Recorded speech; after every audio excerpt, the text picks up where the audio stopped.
All right, what's going on, everyone? We're on episode 7 of the Conquer the Mind podcast. I'm Josh Dubois, JD Strategic here. Got a very special guest today, Paul Dorsey.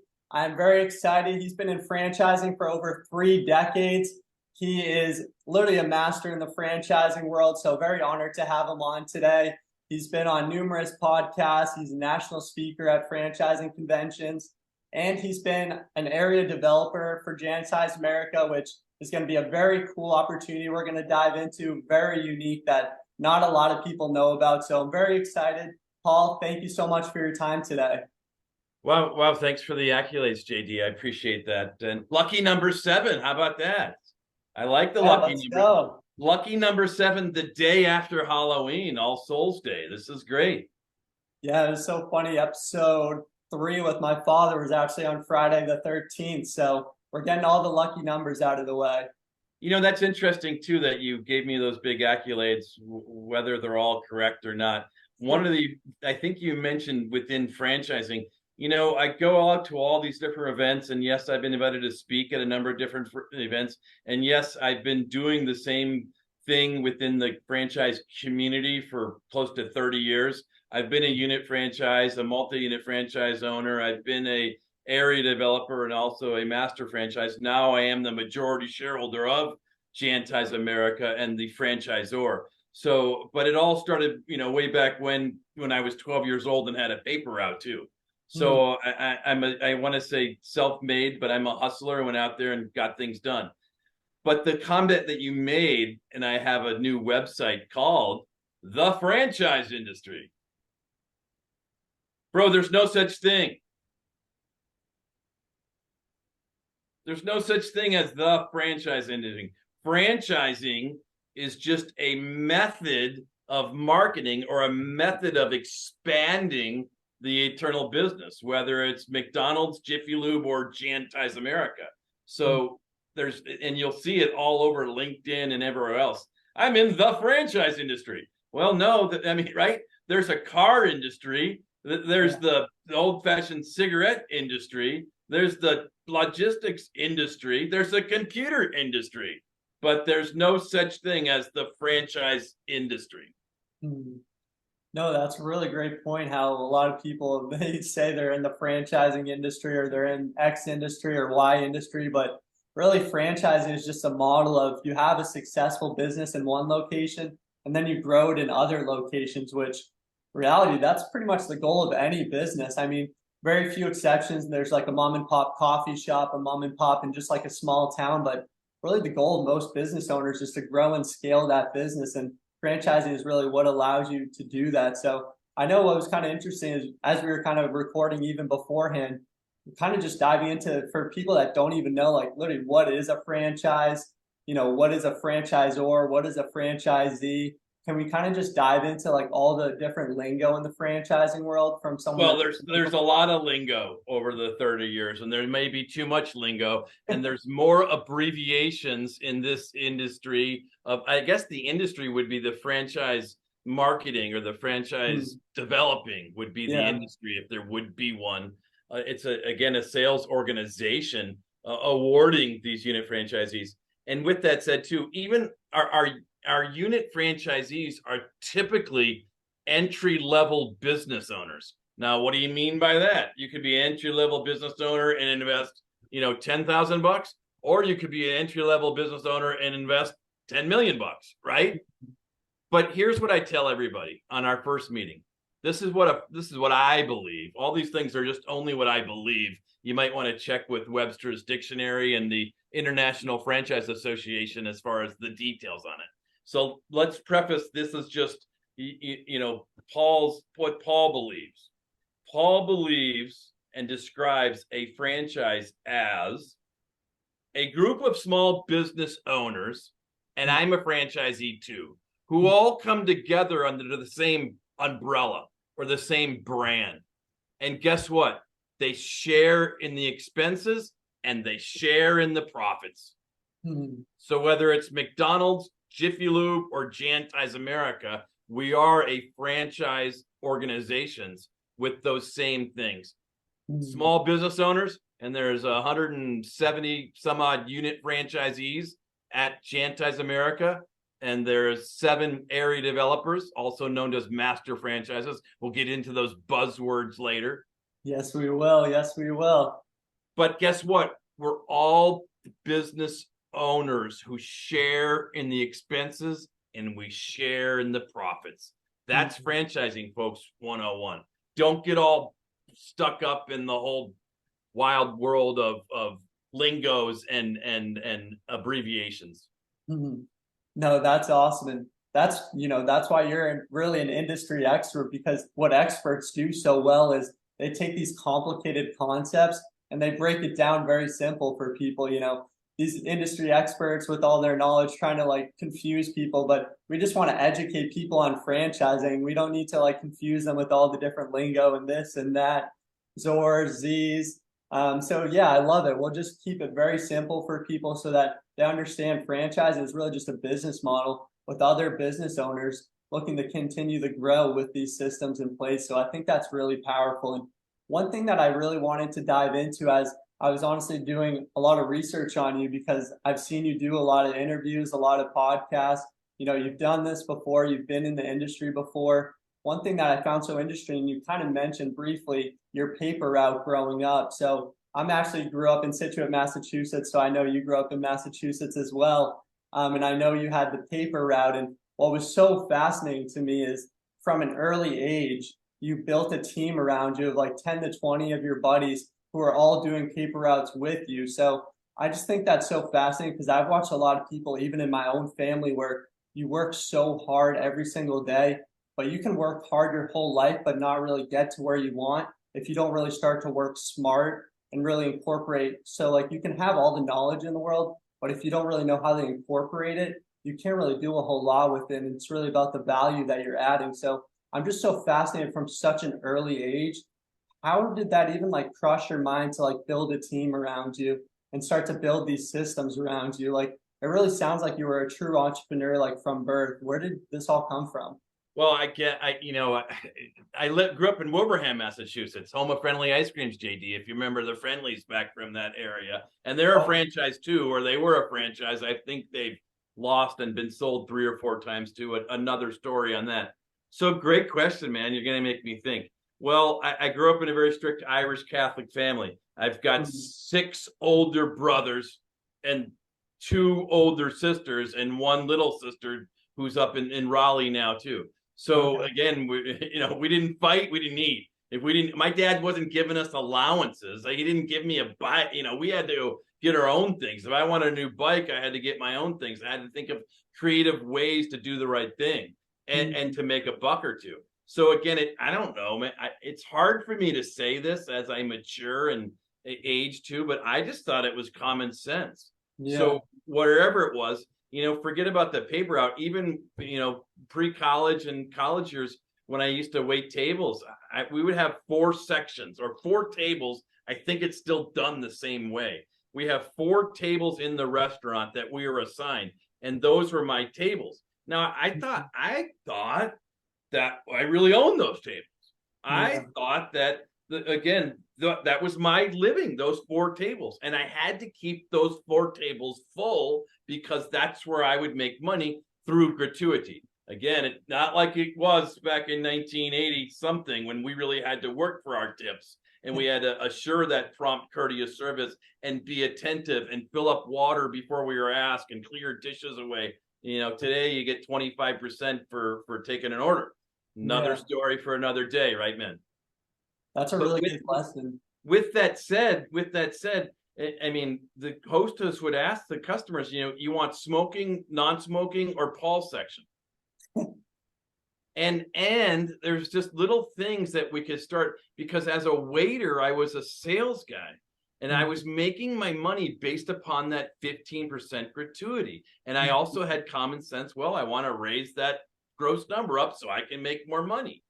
And I know, again, all these things, and I'm here to help, and everybody else too. And even as you're awarding and introducing candidates to other franchises, whether it be Jantize area developer, master franchise concept, or it's the Jiffy Lube, or it's a restaurant that you're representing. I mean, but the bottom line, we are all in it, and listen to that radio station, WIFM, right?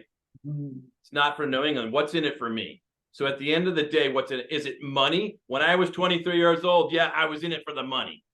You know, now that I mature and understand the human growth and the partnership, that sometimes the lifelong partnerships that you make with franchisees, and it continues to grow. I can share with you too, man. Early on, I sold some territories to some guys I probably shouldn't have sold them to, but they were writing checks for $75,000, $80,000 to me. Mm. That's all really powerful. And one of the lessons in something I heard recently in life is you got to learn to earn to return. So very similar where you got to learn first, you got to learn these skills so that you can make that money, so that you can eventually give back to other people. And that's kind of what I'm hearing from you in terms of finding that value, finding that freedom, then really giving that value to other people. And another thing very valuable that I heard is how you're waiting on those four tables and how much pride you took in that. You know, the successful people, they take pride in all these little things, because when you get these big responsibilities, you know, you can't just develop these skills overnight. It starts with having these skills from an early age and taking pride in all those smaller things.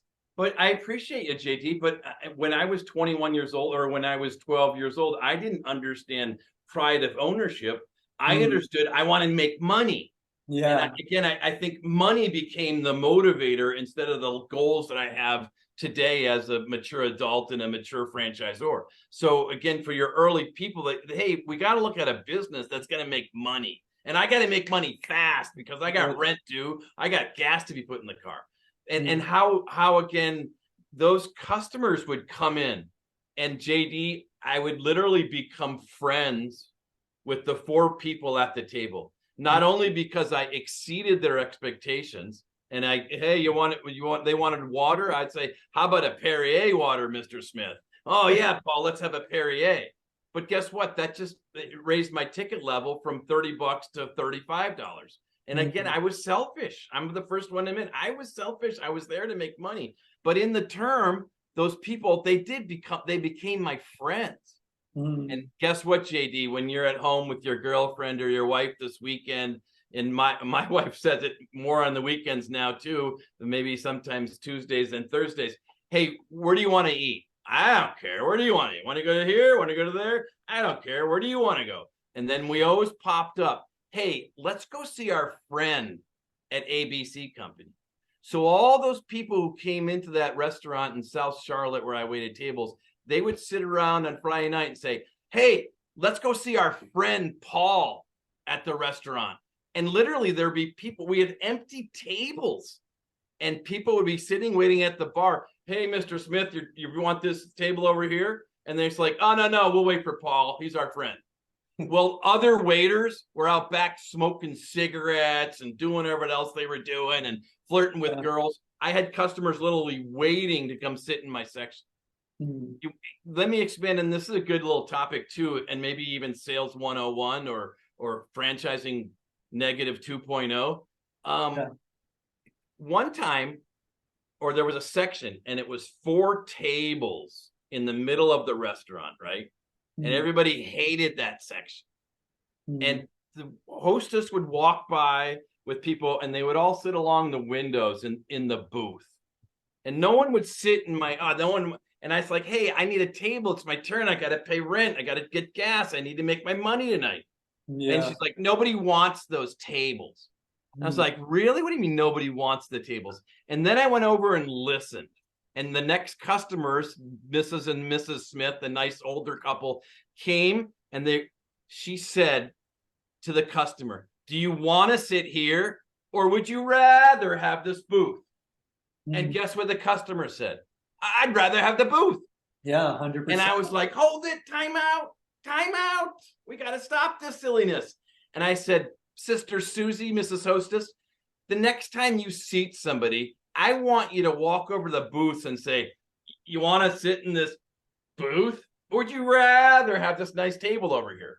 Yeah. And guess what happened, JD? Everybody started to sit at the tables. Was that some super salesmanship? No, bro. That was Paul needed to pay his rent money at the end of the month. And I had to teach the waitress to come to my tables. because that again is just, it's people. It's how you Yeah. talk and how you treat the people. And the words that you use could change the decisions of the people. Yeah, that's really powerful, like what you said. And one of the topics of the podcast is really just diving into entrepreneurship. And, when you're thinking about franchising, thinking about how entrepreneurial you need to be. And sometimes people may be a certain age and think, is it too late for me to be an entrepreneur? And for myself, I grew up around an entrepreneur with my father. So it was very easy for me to understand how to take those risks. And, I'd much rather take that risk than work that 9 to 5 for 40 years. Whereas, for him personally, he was kind of very much like you, where he didn't have those opportunities. So he was very much forced to find ways to make that money. So finding ways to provide value, finding ways to take pride in giving to his customers, taking pride in all these small things. So those two different paths to become an entrepreneur, whether, you're kind of limited on options and you have to kind of find that path, or maybe through family and you understand, you'd much rather take that risk as an entrepreneur. But for someone that is thinking franchising, maybe they don't have family, maybe they didn't have kind of that maybe tougher background with kind of not as many options. Someone maybe in corporate America, they have that comfortable paycheck. How entrepreneurial do you think you have to be a franchisee, to be a franchisor? What's kind of the difference there? And, how much of a risk do you need to take to be in a franchising system, for example? Wow, that was a mouthful and kind of a compounded question or sentence, and I'm not sure which one to ask first. But let me follow it up with this then. And Yeah. all things are possible, and that's biblical. So Hmm. whatever you want to do, you can do. Is there a step-by-step process within franchising that can help you there? Well, Yeah. absolutely. But I can, the entrepreneurial thing too. I remember when I was the area developer in the Charlotte region, and I was hiring sales guys. And the area developer needs a couple sales guys to go out and knock on doors, bring in the business for those unit franchisees and service. I have sales guys come to me and they're like, "Oh, yeah, I've got a business degree at UNC Charlotte. I took entrepreneurial studies at High Point University," and I'd come in, and then every one of them, after 4 weeks, they'd come back and say, "Holy cow, Mr. Dorsey, I learned more in 4 weeks working with you about real business than I did in 4 years at the entrepreneurial university or with the business degree that I received from UNC Charlotte." So Yeah. again, what you learn, again, we can even go deeper. Is leadership granted or learned? Is salesmanship granted or learned? I think it's all learned behaviors, Mhm. and you can do whatever you want to do. Mhm. Yeah, that's really fascinating. And something it kind of reminds me of is I was at a networking event where Gary Brecka, the guy of 10X Health, was speaking. And he was kind of diving into how so many people have these anxious, these depressed feelings. And a lot of times we kind of like to blame it on genetics. We like to think other people in our family kind of have these feelings. And what he said is there's no gene in your body that like determines something like that. So it's really kind of your mindset, your environment, and kind of what you make of it. So that's kind of what you're reminding me of, is how like X doesn't really determine Y. But I think that's really interesting in terms of, you being an area developer. I think that's something we should definitely dive into. So growing up, you start to become an entrepreneur in some ways. You're working really hard. How do you start to find out about the world of franchising? Can you dive us into the thought process of becoming an area developer? Well, how far do you want to go back? Because I was working with a friendly competitor that I still am friends with today. And I Mhm. saw an ad in the Charlotte Observer that said hiring sales guys, Yeah. janitorial sales guy. And of course, as I was waiting tables and as I was bartending at these different restaurants, oh, you should be in sales. Right. Okay, great. I'm selling you right now. Exactly. Buy the steak instead of the soup. So everybody, oh, you should be in sales. You'd be a great sales guy. And or the one that everybody falls for. Oh, I could sell a ice to an Eskimo. Well, then I said, well, then you shouldn't be in sales because Eskimos don't need ice. And if you're trying to sell ice to an Eskimo, then you're selling something to somebody that they don't need. And that's not the basics of sales. Salesmanship is, again, supporting people on their journey along the way and only whatever is best for them. And if it's not right for the franchisee, I won't sell them a franchise. If it's not right for a customer, then they're not right. It's never about the bottom line. It's what's right and what's wrong. Going all back to that common sense too. So long story short, I got a job knocking on doors for a competitor, just like a paper out when I was 12 years old, or just like whatever else you want to use. I went out and knocked on doors and dropped off business cards and said, hey, we want to clean your buildings. Within 1 year in Charlotte, North Carolina, and I'm going back good 20 years now too, so there wasn't the 2.5 million, there was probably less than 250,000 people in Charlotte at the time. We sold over $1 million worth of commercial cleaning contracts in 12-month period in Charlotte, North Carolina. And again, JD, it was just, you hear the knocking door to door to door to door. There was no magical Google. There was no magical app. There was nothing magical. And guess what? I believe still today, especially in my industry, someone's got to be out there shaking hands and kissing babies. And because we are in the facility service industry, we got to go out there. And whether it's my industry or not, I hit advertising guys, go out and knock on doors. Computer guys, go knock on doors. Yeah, what else are you going to do? Sit in front of the computer and play on LinkedIn all day or whatever other game you're playing? Because you got to make things happen. And as you make things happen, things begin to happen. The phone doesn't just ring off the hook because there's some magical smoke signal. Someone's got to go out there and create the phone to ring. And it's not Google, guys. It is not Google. It's that entrepreneur. It's that franchisee. And I don't think I'm answering all your questions either, but I remember early on, it wasn't a Janti's franchise. It was another brand. I don't think the brand is even around anymore. And I said, what got you into franchising? I mean, what made you buy this franchise? And the guy with disgruntled look on his face, who was an ex-engineer, and he said, if they told me I would have had to sell, I would have never bought this business. And I looked at him and I was like, well, you're the owner. Who else is going to sell? Who else is going to be the face? Who else is money? You think you're going to hire somebody and they're not going to just come and take in? I don't know, maybe. But again, when you're buying into the franchise, whether it's a Janti's America area developer or it's a Jiffy Lube, I mean, the successful Jiffy Lube guys, and I'm only using that because it's my example off the top of the head. The successful Jiffy Lube or successful franchisors, they're out. They're at their chamber meetings. They're knocking on doors. They're shaking bushes. They're handing out coupons to come get their oil change. They're giving out cookies. They're at the Halloween festivals. They're at the fairs. They're not just sitting in the pit waiting for the cars to drive in. Yeah. No, that's really powerful. And a lot of people they kind of be like, social media, it's so powerful, and it is powerful. But the point of social media is to align it with what you're doing in the real world. And if you're not leaving your house, you're just playing video games, you're just on LinkedIn all day, you're not actually networking in person, you're not shaking hands, you're not introducing yourself to new people.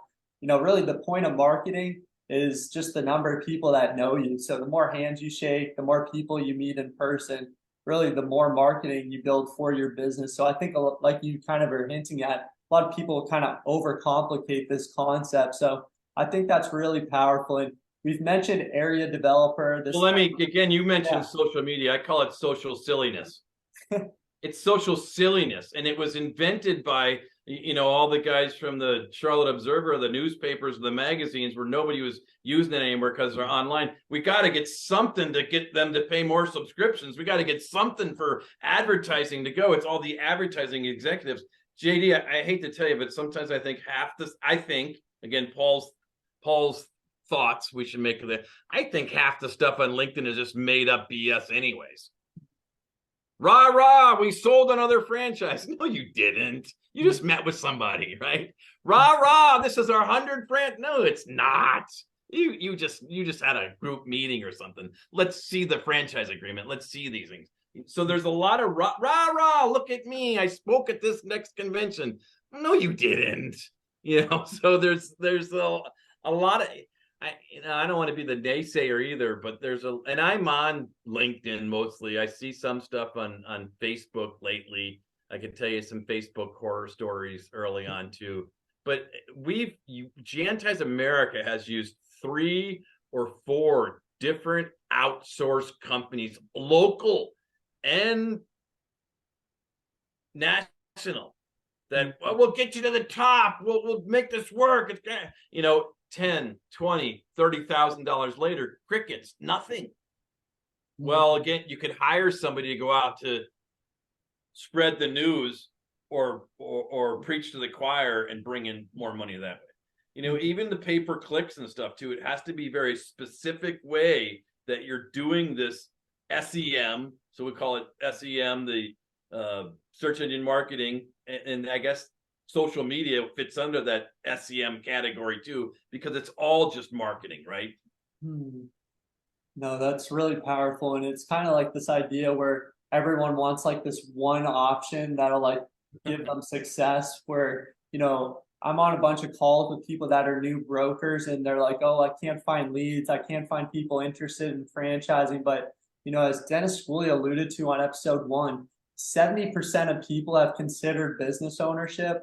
And we know like less than a percentage of people are business owners, let alone even consider franchising. So there's thousands, there's millions of people out there that are probably interested. They just don't know it yet. But you got to do a little bit a lot. You got to do a little bit a lot. You got to do a little bit of the door-to-door. You got to do a little bit of the social media. You got to do a little bit of the telemarketing. You got to do a little bit. You can't do all day social media, all day knocking on doors, all day chamber meetings. No, the quote is do a little bit a lot, do a little bit a lot, and then it all comes together. But then you have to know where your marketing and your buyer source is, where it's coming from. Again, another great show for another day. Hey, I got a question. Who are these brokers who are trouble finding leads? Because if they're presenting the proper questions to their candidates, they'll have more leads and more sales than they could imagine. Kind of like, do you prefer the booth or would you rather have these nice tables? It's that rather have question. Right. Do you really want a smoothie or would you rather have a master franchise? What's a master franchise? Wow, let's go into the details of that. Yeah. No, and we should go into the details of that. We've spoke about area developer. We've mentioned master a couple times. No. Now we're back to the acronyms too. I don't care what you call it. And now this is a Jantize America. I'm a regional franchisor. I'm an area developer. I'm a master franchise. I'm a mini master franchise. Every franchisor has a different name for it, right? Yeah. And I even spoke with the guys at IFA at the convention down in Atlanta. It's like, hey, there's got to be some sort of similarities why we're calling it these things. And I have the reasons, and I know why at Jantize America we are area developers. It's because my office, the National Franchise Support Center, takes care of all the billing, the credit, the collections, all those hassles and headaches. And at the end of the year, the 1099 comes from me, not our area developers. There's a couple other reasons too I'll share at another time. So, but guess what? I had the broker on he had the same question, JD. What is it? I don't know what he wants to call himself. I'm like, I don't care. Guess what you should call it? JD, call Jantize America a money-making machine franchise. That's what we are, right? Come in, Paul. And I'm not making any earnings claims, but who cares? My point is, who cares what you call yourself, whether you call yourself Chili's or McDonald's, right?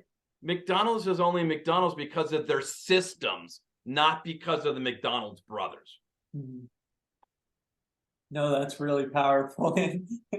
All of that, just diving into the money-making machine and just the opportunity that really nobody knows about. A lot of people, when they think about buying a franchise, buying an opportunity, you really think you're kind of buying a 9-to-5 job. And that's thinking too, though. And I do you're not buying any franchise, bro, at Janti's America. I'm going to award you a franchise because, as I said earlier, too, I already sold some franchises to some guys who weren't qualified. So, and remember, too, even the social, you don't sell a franchise. Franchises are, or they used to be awarded back in the day when I first started. Mhm. Yeah, Now they may be sold because there's so many franchise sales development people who jump around from devco to devco or wherever they're at next. I don't even know what the terminology is for that either. Franchised, outsourced. We probably should get a list, man. We've gone through too many high topics and haven't focused on the topic we should have, right? yeah, we've kind of gone in and out in a bunch of things, trying to crush everything into a small period of time. But Call in your questions. you've shared a lot of really interesting knowledge. The viewers easily have learned a lot today. And I think just that you brought up a bunch of really cool points in terms of, what you were just mentioned in terms of franchise development.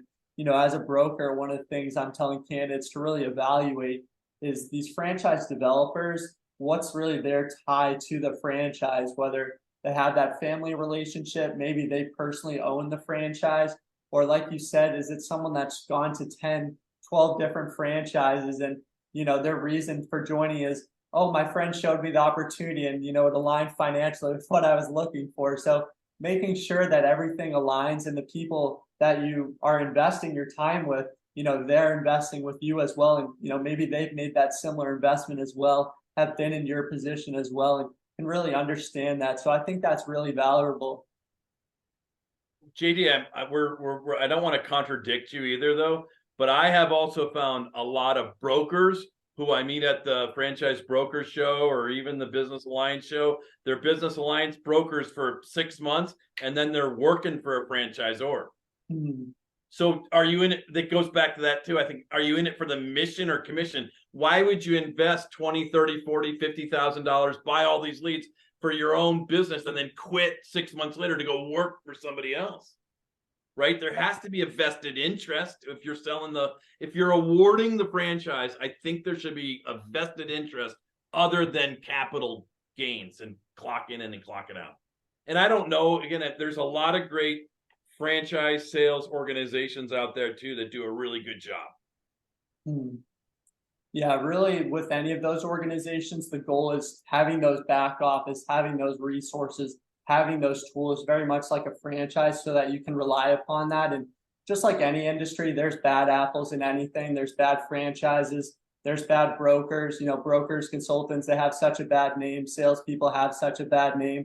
So that's why, as a candidate, you have the option to evaluate different brokers, different consultants, and like you said, evaluate what their why is, what their mission is, because a lot of people, even as I talk to other brokers, they tell me straight up they're a broker because they like the finances, they like the financial gain, and you can do a couple deals a year and live a nice cozy life, and you don't have to deal with employees, most importantly, that a lot of people don't want to deal with. So making sure when you're investing in something, they have your values, they have your mission, they have your why at heart. And I think that really ties back into the social media and the importance of just building that personal brand. And, that's why I personally deliver free value to people on a daily basis so that whether they're interested in franchising, maybe they're not, I'm providing that value to people on a daily basis so that that's where my why is, to provide these value to other people. And I think that's so beneficial. And as our time's winding down, I really want to hammer in,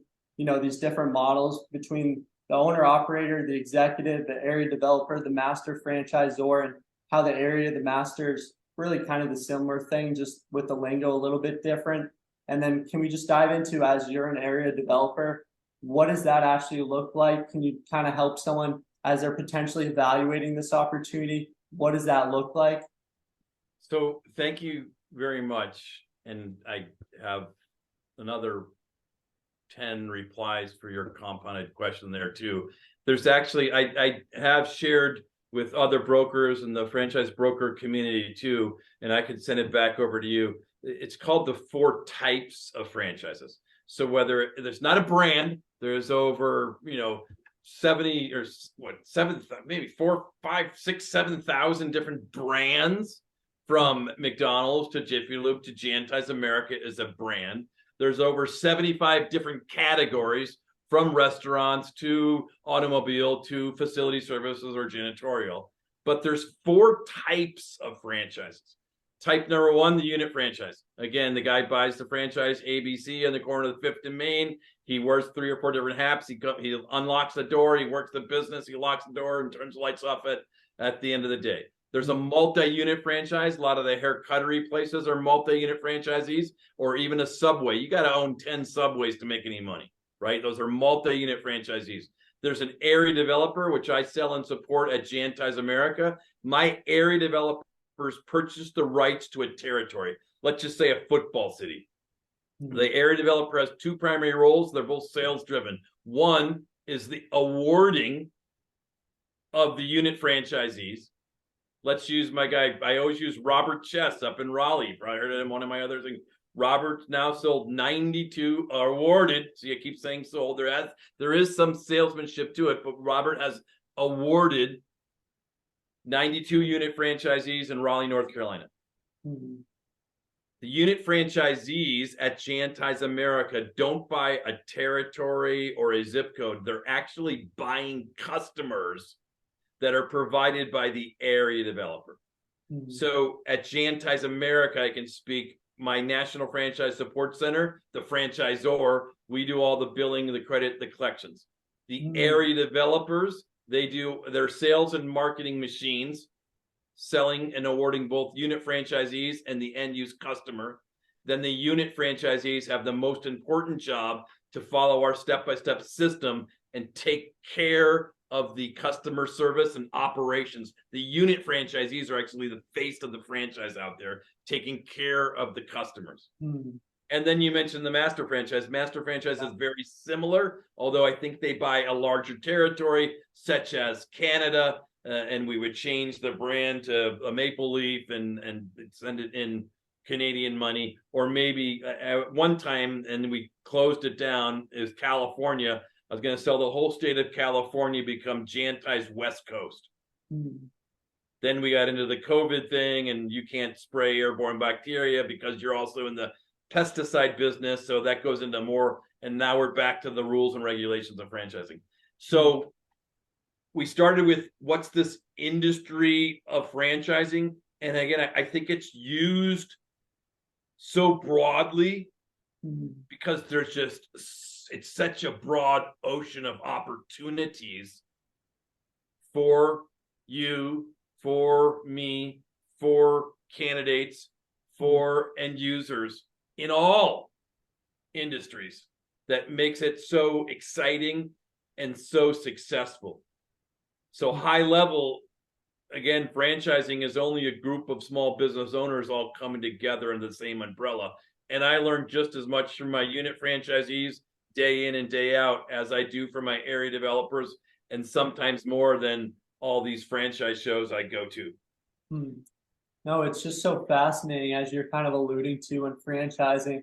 There really is a model for everyone, whether you're trying to look for the owner operator, the executive, the area developer, the master agreement, all these different models. And then you have, the semi-absentee, all these different models, multi-unit, all these different words, the lingo. It really is a model for different people. It's just based upon what your overall goals are, the lifestyle, the financial goals. And then, as we're kind of alluding to, there's bad actors, there's bad apples in every industry. So finding the right broker that's aligned with your values, with your mission, with your why, and then making sure once you are introduced to those franchises, that broker's still by your side, helping you ensure that, the corporate leadership is there. It's not, a fad. They have that long-term track record, and they have that strong franchisor-franchisee relationship. So I think all of that is very powerful with candidates, just finding what you're looking for. And as our time's really wrapping up, one of the things I always kind of tell candidates, and I think with this model especially, it's really, really important to think about, is what do you want your life to look like in 3 to 5 years? I think a lot of times people look at what their current salary is, whether, it's 150,000, 350,000, and then they start to weigh that with, the FDD of the franchise opportunities, rather than kind of weighing the ability that you're building an asset, And can you talk about the monthly recurring revenue, which is, what everyone's looking for? Dive into what that No, again, lifestyle I looks like. appreciate the question, and thank you for leading me into Jantize America. But it really goes back to, I'm past the stage of being a waiter and trying to pay my rent or put gas in the car now, because I've been so blessed through Jantize and the systems that we've set up. But I got to share with you, JD, the number one reason to become a Jantize area developer is the significant role that you're going to play in the lives of other people. So these unit franchisees, the 175 unit franchisees within the system, or the 90 unit franchisees that Robert has up in Raleigh. Hey, Robert, really, he's a life changer. And when I ran the Charlotte territory, I got letters on the wall from Miss Parham and Miss Smith and Miss Gillicuddy that, hey, this is the best Christmas ever, Paul, because I was making 10, 15 bucks an hour. Now I'm making $10,000, $15,000 a month and have my own business. So we're able to use our God's gifts of sales and marketing to support these local Jantize unit franchisees. And guess what? My unit franchisees are humble servants out cleaning freaking toilets, man, at night. And I try to or facility services. No, but it's also become more of a essential service. But far as I believe, we've always been essential service, because the services that we provide, and it's all intangible, is just such a personal, heartfelt, inter-growing position. And that's what it's all been for me, man. It's never. It was about making rent when I was waiting tables or delivering papers, but it's about people. And whether you're the broker introducing them to Jiffy Lube or Jantize America, or you might say one day yourself, JD, hey, Bill, this isn't just right for you today. I'm not going to show you any franchises, whether it's McDonald's or Chick-fil-A or Jantize, because you got to do some other things. You got to save up some money. You got to put in the bank. Hey, Bill, you just had a baby last week. I don't think it's the best time to invest your last $50, $60, $70, $150,000 in Jantize. So, franchising is really about the people. And it's the people within, I don't know, some other brokers, the franchise family. But there really is a connection within the franchise family, for lack of better words, that it's not about the commission. It's about the mission. And I don't care, even we spoke about the franchise development people who are making a commission, if they really have a heart of hearts and they're in it for the success of that candidate, whether it be you or me, I don't know, but God knows who they are too, right? So that's the important thing. And with that, you're right, we're kind of jumping along on time. I would love to sit down again and just have like one topic. Stay on that for 10, 20, 30 minutes, man, and really break it down. Yeah, it's just, you have like I said, 30 years in franchising. Even just growing up, your childhood is so interesting. Like, I could sit down and talk to you for the next 10 hours. So, well, come on. My office is inside the Charlotte Motor Speedway. We could go race cars around the track, or play around the golf across the street at the resort, and then go up to the club and hang out with Dale Jr. or something, man, whenever you're coming to Charlotte. Doesn't sound like a bad weekend to me. No, weekends family time. It has to be Monday through Friday. Okay.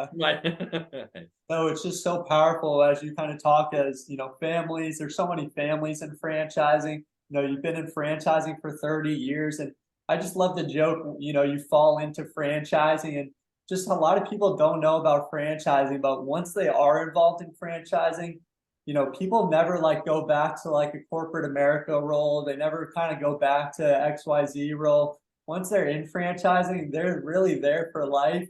And then their next generation is typically involved in franchising as well. So it's just so interesting. And, I guess our final thoughts as we're kind of just wrapping up, I just think it's so powerful. One of the things you always say is, in it for the commission or in it for the mission, where, as we've kind of alluded to, there's bad apples in every industry.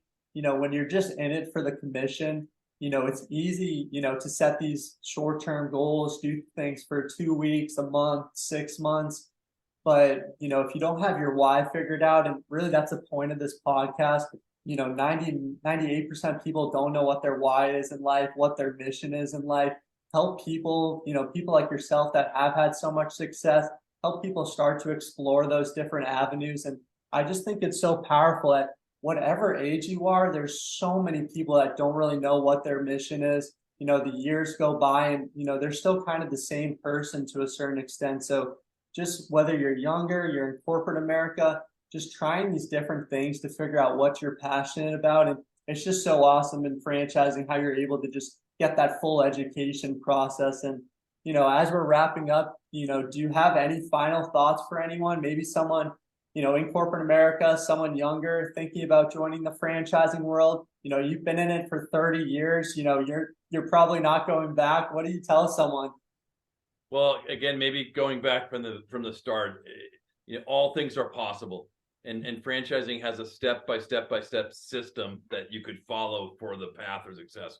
But again, I wouldn't be where I am, certainly if it wasn't for the people who surround me, not only my wife and kids, but my CFO, Brett, CPA, Chuck, Linda, Karen, the whole crew here at Jantize America, from Mason on the online marketing to Caitlin with all the paralegal stuff, and even those dreaded lawyers are helping us keep our dots crossed and I's dotted. And so the marketing team who was out shaking hands and kissing babies, and they're trying to make a commission too because they've got to support their families. Mm-hmm. So all things are possible at Jantize America, and all things are possible for you. You just gotta wanna, which I think you've said too. Franchising too is we have a step-by-step process. If you follow the process, you're going to be successful. If you deviate from the process, it will not work. So we're here as a safety net with a system. Save yourself time, energy, and money is the acronym there. Although I'm not your alarm clock, JD. You got to get out of bed and start knocking on doors. Yeah.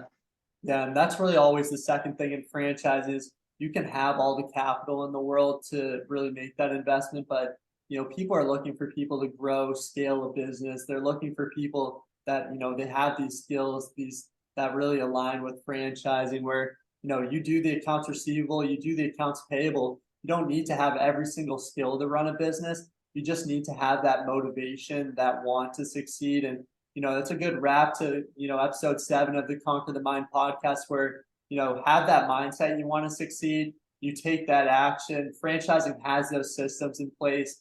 If you meet with myself, with JD Strategic, we meet with Paul Dorsey, you'll go through a step-by-step education process. Neither of us are trying to sell you on anything. We just want to educate you on the opportunity in franchising. And I always say franchising may not be for you at the end of the day. We just want you to make that educated decision, as we kind of allude to. Number one for anyone is really providing for your family that generational wealth opportunities. And you and I both know firsthand all these countless experiences in franchising. So kind of why we're so passionate about it. So it's really important just to educate yourself. If you are someone, you're not satisfied in your day job, or even if you are satisfied in your day job, you don't want to rely on that 9-to-5 job. It always helps to diversify that income. I always kind of joke about, I'd rather invest in a business that I control, an asset that I control, than, a stock market with financial advisors that may or may not have my best interests at heart. Yeah. Companies that have no idea where it's going to. So franchising really allows you to have that control over your future. So, Paul, do you have any final thoughts as I? No, like you said, I'm ready to wrap up, man. You've asked final thoughts for like 8 times now. I'm final. Close it. I got to go knock on doors. The viewers can't get enough thoughts from you, Paul. We'll have to have you back. We want more thoughts. Thank you so much for sharing all your thoughts today. You shared a lot with us, and I learned a lot, and I think the viewers will learn a lot. So I definitely appreciate your time, Paul. Cut.